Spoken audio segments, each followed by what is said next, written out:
അന്തരിച്ച സംവിധായകൻ ഷാഫി അനുസ്മരിച്ച സാംസ്കാരിക കേരളം വിവിധ മേഖലകളിലെ പ്രമുഖർ കൊച്ചിയിലെത്തി അന്തിമോപചാരം അർപ്പിച്ചു.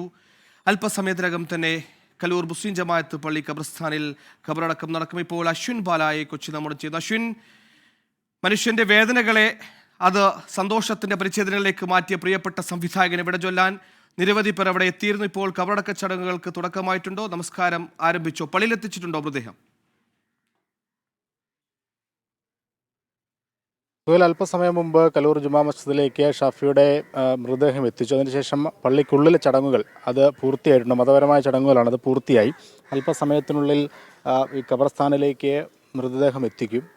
അവിടെയും ചില ചടങ്ങുകൾ, മതപരമായ ചില ചടങ്ങുകൾ ഇനി പൂർത്തിയാകാനുണ്ട്. അതിനുശേഷം ഖബറടക്കം നടക്കും.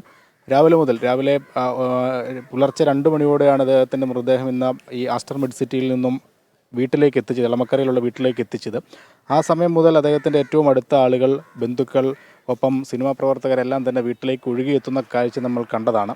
അതിനുശേഷം 10 മണിയോടുകൂടി കലൂരിലെ തന്നെ ഒരു സ്ഥലത്ത് പൊതുദർശനവും ഉണ്ടായിരുന്നു. അവിടെയും നിരവധി ആളുകളാണ് എത്തിയത്. അദ്ദേഹം ഈ സിനിമാ മേഖലയുടെ തന്നെ ഒരു സംവിധായകൻ എന്നതിനപ്പുറത്തേക്ക് നിർമ്മാതാവായും തിരക്കഥാകൃത്തായും കഥാകൃത്തായും ഒക്കെ പ്രവർത്തിച്ച ഒരാളാണ്. അതുകൊണ്ട് തന്നെ മലയാള സിനിമയുടെ സമഗ്ര മേഖലകളിൽ നിന്നുള്ള ആളുകൾ അദ്ദേഹത്തിന് അന്തിമോപചാരം അർപ്പിക്കാനായി എത്തിയിരുന്നു. ഒപ്പം രാഷ്ട്രീയ നേതാക്കൾ, സാമുദായിക നേതാക്കളെല്ലാം തന്നെ അന്തിമോപചാരം അർപ്പിച്ചു മടങ്ങി. പിന്നീട് വീട്ടിലേക്ക് തിരികെ കൊണ്ടുപോയിരുന്നു. 4 മണിക്കാണ് ഖബറടക്ക ചടങ്ങുകൾ പറഞ്ഞിരുന്നതെങ്കിലും നേരത്തെ 2:30-3 മണിയോടുകൂടി തന്നെ അത് പൂർത്തിയാക്കാനുള്ള തയ്യാറെടുപ്പുകളാണ് ഇപ്പോൾ നടക്കുന്നത്. എന്തായാലും ഈ ചടങ്ങുകൾ ഏകദേശം അത് പകുതി കഴിഞ്ഞു എന്നുള്ളതാണ് നമ്മൾ മനസ്സിലാക്കുന്നത്. ഇപ്പോൾ ഈ ഖബർസ്ഥാനിലെ ദൃശ്യങ്ങൾ നമുക്ക് കാണാം. പ്രധാനപ്പെട്ട ആളുകളെല്ലാം ഖബറിനടുത്തേക്ക് എത്തിയിട്ടുണ്ട്. അവിടുത്തെ ചില ചടങ്ങുകൾ അത് പൂർത്തിയായ ശേഷമായിരിക്കും ഖബർസ്ഥാനിലേക്ക് ഈ ഭൗതികദേഹം എത്തിക്കുക. അവിടെ ഈ രാവിലെ പ്രധാനപ്പെട്ട ആളുകൾ എത്തിയിരുന്നു. അവരെല്ലാം തന്നെ, പ്രത്യേകിച്ച് ഫഹദ് ഫാസിൽ അടക്കമുള്ള മലയാള സിനിമയിലെ പ്രധാനപ്പെട്ട ആളുകൾ എത്തിയിട്ടുണ്ട്. മുകേഷ് MLA, ദിലീപ്, അങ്ങനെ പ്രധാനപ്പെട്ട ഈ ഇദ്ദേഹത്തിൻ്റെ സിനിമയുമൊക്കെയായി തുടക്കം മുതൽ സഹകരിച്ചിരുന്ന ആളുകളുണ്ട്. ദിലീപിനെയൊക്കെ ഒരു ജനപ്രിയ നടൻ എന്നുള്ള ഒരു ലെവലിലേക്ക് ഒക്കെ എത്തിക്കുന്നതിൽ ഷാഫിയുടെ ചിത്രങ്ങൾ വഹിച്ച പങ്ക് ചെറുതല്ല എന്നുള്ളത് നമുക്ക് മനസ്സിലാക്കാൻ സാധിക്കും. കല്യാണരാമൻ പോലെയുള്ള ദിലീപിൻ്റെ എക്കാലത്തെയും ഹിറ്റ് ചിത്രങ്ങളൊക്കെ മലയാളിക്ക് സമ്മാനിച്ചത് ഇദ്ദേഹമാണ്. ഒപ്പം ബെന്നി P നായരമ്പലം ഇവിടെ എത്തിയിട്ടുണ്ട്. ഒരുപക്ഷെ ഷാഫി സംവിധാനം ചെയ്ത ചിത്രങ്ങളിൽ ഭൂരിഭാഗവും ബെന്നി P നായരമ്പലത്തിൻ്റെ കഥയിലും തിരക്കഥയിലുമൊക്കെ പിറന്ന ചിത്രങ്ങളാണ്. ബെന്നി P നായരമ്പലം, ഷാഫി കൂട്ടുകെട്ട് എക്കാലത്തും മലയാളിക്ക് ഹിറ്റ് കോംബോ ആയിരുന്നു എന്നുള്ള കാര്യത്തിലും സംശയമില്ല. അത് കല്യാണരാമനാണെങ്കിലും പിന്നീട് ഇവരുടെ കോംബോയിൽ പുറത്തിറങ്ങിയ ഏത് ചിത്രവും ആയിക്കോട്ടെ, അത് അത്രത്തോളം പ്രധാനപ്പെട്ട, അല്ലെങ്കിൽ വളരെ മലയാളിക്ക് എപ്പോഴും പ്രിയപ്പെട്ട ചിത്രങ്ങളായി മാറിയ ചിത്രങ്ങൾ തന്നെയാണ്. എന്നാലും ഈ പള്ളി പരിസരത്താണെങ്കിൽ പോലും നമുക്ക് വൈകാരികമായ രംഗങ്ങളാണ് കാണാനാവുന്നത്. അദ്ദേഹത്തിൻ്റെ ആ ഒരു വിയോഗം ഉൾക്കൊള്ളാനാകാതെ, 57 വയസ്സ് മാത്രമാണുള്ളത്, ഒരു അകാല മരണം എന്നൊക്കെ നമുക്ക് പറയാവുന്ന സാഹചര്യം തന്നെയാണ്. അദ്ദേഹത്തിൻ്റെ സുഹൃത്തുക്കളെല്ലാം എത്തിയിട്ടുണ്ട്. വളരെ വൈകാരികമായ കാഴ്ചകൾ നമുക്ക് ഈ പള്ളി പരിസരത്തും കാണാനാവുന്നുണ്ട്.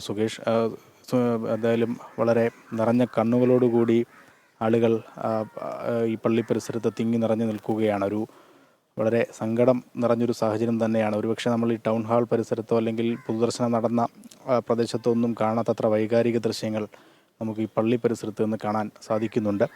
അല്പസമയത്തിനുള്ളിൽ ഇവിടേക്ക് എത്തും അദ്ദേഹത്തിൻ്റെ സഹോദരൻ റാഫി, അപ്പം മറ്റ് ബന്ധുക്കളെല്ലാം തന്നെ ഈ ഖബർസ്ഥാനിലേക്ക് എത്തിയിട്ടുണ്ട്. അല്പസമയത്തിനുള്ളിൽ ആ ചടങ്ങുകളിലേക്ക് കടക്കും. അതോടുകൂടി എക്കാലത്തെയും പ്രിയ സംവിധായകൻ ഷാഫി നിത്യനിദ്രയിലേക്ക് കടക്കുകയാണ്. എന്തായാലും ഇനി ഒരു തിരിച്ചുവരവില്ലാത്ത ഒരു യാത്രയിലേക്കാണ് പോകുന്നത്. അദ്ദേഹം മലയാളത്തിന് സമ്മാനിച്ച ചിത്രങ്ങൾ, അതും നമുക്ക് അറിയാം. ഒരുപക്ഷെ ഇനി അങ്ങനത്തെ ചിത്രങ്ങളൊക്കെ ഇനി ഉണ്ടാവുമോ എന്നുള്ളത് പോലും നമുക്ക് സംശയമാണ്. നമുക്ക് ദൃശ്യങ്ങളിൽ കുറച്ചുകൂടി വ്യക്തമാകുന്നുണ്ട്. അദ്ദേഹത്തിൻ്റെ മൃതദേഹം ഖബർസ്ഥാനിലേക്ക് എടുത്തുകൊണ്ട് വരികയാണ്. ഇനി വളരെ കുറച്ച് നിമിഷങ്ങൾ മാത്രമാണുള്ളത്. അദ്ദേഹത്തെ കാണാൻ പോലും ആളുകൾ ഇപ്പോഴും ഈ പള്ളിക്ക് പുറത്ത് നിൽക്കുന്നുണ്ട് എന്നുള്ളത് നമുക്ക് മനസ്സിലാവുന്നുണ്ട്. സുഹേൽ നേരത്തെ സൂചിപ്പിച്ചതുപോലെ അദ്ദേഹം ഇപ്പോൾ ഈ യാത്രയാകുമ്പോൾ, ഷാഫിയുടെ ഈ യാത്ര വളരെ വൈകാരികമായി മാറുന്നത്, മലയാളിക്കത് നെഞ്ചോട് തട്ടി ഒരു വൈകാരിക ദൃശ്യങ്ങളായി മാറുന്നത് 1-2 കാരണങ്ങൾ കൊണ്ടൊന്നുമല്ല. അദ്ദേഹം 2001 മുതൽ സംവിധാനം ചെയ്ത ചിത്രങ്ങൾ അത് എത്രത്തോളം മലയാളികളുടെ മനസ്സുകളിൽ ഇടം പിടിച്ചു എന്നുള്ളതിൻ്റെ തെളിവുകൾ ആ ചിത്രങ്ങളിലെ കഥാപാത്രങ്ങൾ തന്നെയാണ്. ദശമൂലം ദാമുവിനെയും പ്യാരിയെയും ഒപ്പം പല ചിത്രങ്ങളിൽ പോഞ്ഞിക്കര അടക്കമുള്ള അങ്ങനെ ഒരുപിടി പേരെടുത്ത് നമുക്കിപ്പോഴും ഏതുറക്കത്തിൽ വിളിച്ചാലും പേരെടുത്ത് പറയാൻ കഴിയുന്ന അവർ പറഞ്ഞ ഡയലോഗുകൾ എപ്പോഴും കാണാപ്പാഠമായി നമ്മുടെ മനസ്സിൽ ഇടം പിടിച്ചിരിക്കുന്ന അങ്ങനെ ഒരുപാട് കഥാസന്ദർഭങ്ങൾ ഒക്കെയുള്ള അദ്ദേഹത്തിൻ്റെ ആ ഒരു സംവിധാനം ചെയ്ത ചിത്രങ്ങളൊക്കെ നമുക്കിപ്പോഴും പ്രിയപ്പെട്ടതായി മാറിയിട്ടുണ്ട്. അതുകൊണ്ട് തന്നെയാണ് ഷാഫി എന്നൊരു സംവിധായകൻ്റെ വിട പറച്ചിൽ നമുക്ക് ഓരോ മലയാളിക്കും അത്രത്തോളം വൈകാരികമായി തോന്നുന്നത് എന്നുള്ള കാര്യത്തിൽ സംശയമില്ല. ഇപ്പോൾ ഈ ഖബർസ്ഥാനിലേക്ക് അദ്ദേഹത്തിൻ്റെ മൃതദേഹം എത്തിച്ചിട്ടുണ്ട്. നമുക്ക് ആ ദൃശ്യങ്ങളിൽ കാണാം. ഫഹദ് ഫാസിൽ അടക്കമുള്ള ദിലീപ്, മുകേഷ് MLA അടക്കമുള്ള നിരവധി താരങ്ങളുണ്ട്, അദ്ദേഹത്തിൻ്റെ ബന്ധുക്കളുണ്ട്. ആ ചടങ്ങുകൾ ആരംഭിച്ചിരിക്കുകയാണ്. പ്രാർത്ഥന ചൊല്ലിയാണ് ഖബറടക്ക ചടങ്ങുകൾ ഇപ്പോൾ ആരംഭിച്ചിരിക്കുന്നത്. ഇനി അല്പസമയത്തിനുള്ളിൽ തന്നെ ഖബർസ്ഥാനിലേക്ക് മൃതദേഹം ഇറക്കിയാൽ പിന്നീട് അത് വീണ്ടും ഒരു പ്രാർത്ഥന ഉണ്ടാകും. അതിനുശേഷം ഇവിടേക്ക് ആളുകളെ പ്രവേശിപ്പിക്കില്ല. പൊതുദർശനമാണെങ്കിൽ പോലും നേരത്തെ പറഞ്ഞതിനേക്കാൾ അധിക സമയം മുന്നോട്ട് പോയില്ല. 3 മണിക്കൂർ പറഞ്ഞെങ്കിലും ഏകദേശം 2-2.5 മണിക്കൂറായപ്പോൾ തന്നെ മൃതദേഹം തിരികെ വീട്ടിലേക്ക് കൊണ്ടുപോയിരുന്നു. പറഞ്ഞതിലും 2 മണിക്കൂർ നേരത്തെ സംസ്കാര ചടങ്ങുകളും പൂർത്തിയാക്കുകയാണ്. ഏതായാലും ഏറെ നാളുകളായി അദ്ദേഹം നമുക്കറിയാവുന്നതുപോലെ വെന്റിലേറ്ററിലായിരുന്നു ചികിത്സയിലുണ്ടായിരുന്നത്. നിരവധി മരുന്നുകളോടൊക്കെ പ്രതികരിക്കുന്നതിൽ വലിയ പ്രശ്നവും കാണിച്ചിരുന്നു. അതുകൊണ്ടൊക്കെ തന്നെ വളരെ വേഗം ഇന്നലെ രാത്രി 12:25 മരണം സ്ഥിരീകരിക്കുന്നത്. അതുകൊണ്ട് തന്നെ വളരെ വേഗത്തിൽ ഖബറടക്ക ചടങ്ങുകൾ പൂർത്തിയാക്കേണ്ടതുണ്ട് എന്നുള്ളതുകൊണ്ടാണ് നേരത്തെ നിശ്ചയിച്ചിരുന്ന സമയമൊക്കെ 2 മണിക്കൂർ പിന്നോട്ടാക്കുന്നത് എന്നുള്ളതാണ് നമ്മൾ മനസ്സിലാക്കുന്നത്.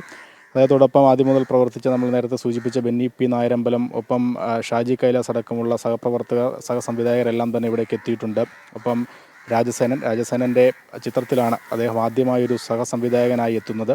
അത് ആദ്യത്തെ കൺമണി എന്നുള്ള ചിത്രമാണ്. പിന്നീട് 1996 അദ്ദേഹത്തിൻ്റെ തന്നെ ദില്ലി ബാല രാജകുമാരൻ എന്ന ചിത്രത്തിൽ പൂർണ്ണ സമയം ഒരു സഹസംവിധായകനായി അദ്ദേഹം തുടരുന്നു. അങ്ങനെ 90കളുടെ തുടക്കത്തിൽ തന്നെ മലയാള സിനിമയിൽ സജീവമായ ഒരു വ്യക്തിയാണ്. ആ കാലത്തിൽ സിദ്ദിഖ് ഇദ്ദേഹത്തിൻ്റെ പിതൃ സഹോദരനാണ്. അങ്ങനെ വളരെ ഈ മലയാള സിനിമയുമായി ബന്ധപ്പെട്ട് വൈകാരികമായൊരടുപ്പം അദ്ദേഹത്തിന് അങ്ങനെ കൂടി ഉണ്ട് എന്നുള്ളത് പ്രധാനമാണ്. അങ്ങനെ ഒപ്പം നമുക്ക് അറിയാവുന്ന പോലെ അദ്ദേഹത്തിൻ്റെ സഹോദരൻ റാഫി മെക്കാട്ടിൻ കൂട്ടുകെട്ടിൽ പറഞ്ഞ പല ചിത്രങ്ങളിലും അദ്ദേഹം സങ്കടത്തെ, സ്വപ്നങ്ങളെ, പ്രതീക്ഷകളെ എല്ലാം സിനിമകളിലേക്ക് വിഷയങ്ങളും സിനിമാ പരിച്ഛേദങ്ങളുമായി മാറിയിട്ടുണ്ട്. പക്ഷേ സംഘർഷങ്ങളും സമ്മർദ്ദങ്ങളും മാനസിക ശാരീരിക പരിമിതികളും സങ്കടങ്ങളും ഒക്കെയുള്ള മനുഷ്യനെ 2-2.5 മണിക്കൂറേക്ക് അവൻ്റെ സങ്കടങ്ങളെയൊക്കെ മാറ്റിമറിച്ച് ചിരിക്കാനും ആ ഓരോ കാണുന്ന മനുഷ്യനും, സിനിമ കാണുന്ന ഓരോ പ്രേക്ഷകനും ആ കഥാപാത്രങ്ങളിലേക്ക്, ആ സിനിമകളിലേക്ക് പരിവേഷം നടത്താനും ഒക്കെ സാധിപ്പിക്കുന്ന രീതിയിൽ സിനിമയെ മനോഹരമായ ഫ്രെയിമിൽ സൃഷ്ടിച്ചെടുക്കുന്ന മാജിക്കൽ സിനിമകളുടെ പ്രിയപ്പെട്ട സംവിധായകൻ കൂടിയാണ് വിടവാങ്ങുന്നത്. നേരത്തെ അശ്വിൻ ബാലായി പറഞ്ഞതുപോലെ ചെയ്തു വെച്ച സിനിമകളെല്ലാം സൂപ്പർ ഹിറ്റ് സിനിമകളാണ്. ഓരോ കഥാപാത്രങ്ങളും പൊതുവേ നമ്മൾക്കൊരു മലയാള സിനിമ എടുത്ത് പരിശോധിച്ചാൽ 1-2 കഥാപാത്രങ്ങളുടെ പേരുകൾ നമ്മുടെ ഹൃദയങ്ങളിലേക്ക് അലിയും. പക്ഷേ ഷാഫി എന്ന സംവിധായകൻ്റെ സിനിമ എടുത്ത് പരിശോധിച്ചാൽ അതിലെ ഭൂരിഭാഗം കഥാപാത്രങ്ങളും അവർ പറഞ്ഞു വെച്ച ഓരോ ഡയലോഗുകളും പല ആവർത്തി ജീവിതത്തിൽ ഒരു വട്ടമെങ്കിലും ആരോടെങ്കിലുമൊക്കെ പറയാത്തവരായിട്ടുണ്ടാവില്ല. അത്രത്തോളം മനുഷ്യൻ്റെ ഹൃദയങ്ങളിലേക്ക്, പ്രേക്ഷകൻ്റെ ഹൃദയത്തിൻ്റെ ആഴങ്ങളിലേക്ക് ഓരോ വരികളെയും ഓരോ ഡയലോഗുകളെയും ഓരോ കഥാപാത്രങ്ങളെയും അങ്ങേയറ്റം ആഴത്തിൽ സന്നിവേശിപ്പിക്കാൻ പറ്റിയ അത്രത്തോളം ടാലൻറ്റഡായ മനുഷ്യൻ്റെ ഓരോ പ്രേക്ഷകന് ഹൃദയമറിഞ്ഞ് സിനിമ നിർമ്മിക്കുന്ന, സിനിമ സംവിധാനം ചെയ്യുന്ന പ്രിയപ്പെട്ട കലാകാരന് അവസാനം നോക്കുകയാണ് നിരവധി പേരാണ് അവിടെ എത്തിയിരിക്കുന്നത്. തൻ്റെ സിനിമാ കരിയറിൽ തന്നോടൊപ്പം ചേർന്ന് നിന്നവർ, താൻ കൊണ്ടുവന്ന പ്രിയപ്പെട്ട താരങ്ങൾ, അവരോടൊപ്പം പ്രവർത്തിച്ചവർ, ഒരു സീരിയസ് കഥാപാത്രമേ അഭിനയിക്കുന്ന നടന്മാരെ പോലും കൃത്യമായി നർമ്മത്തിൻ്റെ വഴിയിലേക്ക്, അവരിൽ എത്രത്തോളം കൊമിക്കായി അവരെ കാര്യങ്ങൾ ധരിപ്പിക്കാൻ പറ്റും, എത്രത്തോളം നർമ്മം അവർക്ക് കൈകാര്യം ചെയ്യാനാകും എന്നൊക്കെ അവരുടെ ക്യാപ്പബിലിറ്റി പോലും കഥാപാത്രങ്ങൾക്ക് ഓരോ നടന് പറഞ്ഞ് മനസ്സിലാക്കി കൊടുക്കുന്ന, അത് സ്ക്രീനിൽ തെളിയിച്ചെടുക്കുന്ന ഒരു സംവിധായകൻ കൂടി വിടവാങ്ങും.